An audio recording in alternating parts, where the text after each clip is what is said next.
আমি যেদিনই বাসা থেকে বের হই দেখা যায় ওই দিনই ওয়েদার খুবই বাজে থাকে। আজকের ওয়েদারটা খুবই ডাল ছিল। আর এমন ওয়েদার দেখলে আমার মনটা খুবই খারাপ হয়ে যায়। আগে যখন বাংলাদেশে ছিলাম তখন একা, একা ডাক্তারের কাছে যাওয়া সেটা তো মানে কল্পনাই করতে পারতাম না। কিন্তু কানাডা আসার পর যতবার ডক্টরের কাছে ভিজিটে গিয়েছি, মোস্টলি টাইম আমি একাই গিয়েছিলাম। ইভেন আমার মনে পড়ে যখন আমি প্রেগন্যান্ট ছিলাম তখন হচ্ছে পুরো ৮ মাস আমি যতগুলো ডক্টর অ্যাপয়েন্টমেন্ট ছিল সব একা একাই করিয়েছি। লাস্টের ৪টা অ্যাপয়েন্টমেন্ট আমার হাসব্যান্ড আমার সাথে গিয়েছিল। সো আজকে বের হয়েছিলাম থাইরয়েড টেস্ট করাতে। ক্রিসমাসের আগের দিন হওয়াতে ক্লিনিক একদমই ফাঁকা ছিল। ওখানে একমাত্র পেশেন্ট দেখলাম আমি। সো যেখানে ৩ থেকে ৪ ঘন্টা ওয়েট করতে হয় সেখানে মাত্র ১০ মিনিটে আমার সব কিছু ডান। এখন যাচ্ছি হালাল একটি মিট স্টোরে গরুর মাংস কেনার জন্য।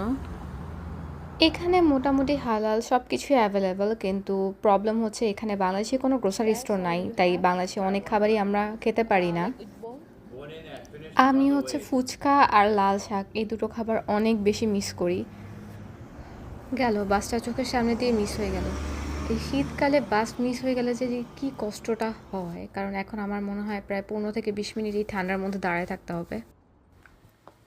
আমার উনাকে বলেছিলাম যে একটু ডাল রান্না করে রাখতে, কিন্তু সে মেয়েকে নিয়ে এতই ব্যস্ত ছিল যে রান্না করার কথা ভুলেই গেছে। সো এখন আর কি করার, বাইরে থেকে খাবার অর্ডার করে খেতে হচ্ছে। বাট একদিক দিয়ে ভালোই হয়েছে, কারণ মাঝে মধ্যে খাবার বাইরে থেকে খেলে ভালোই লাগে।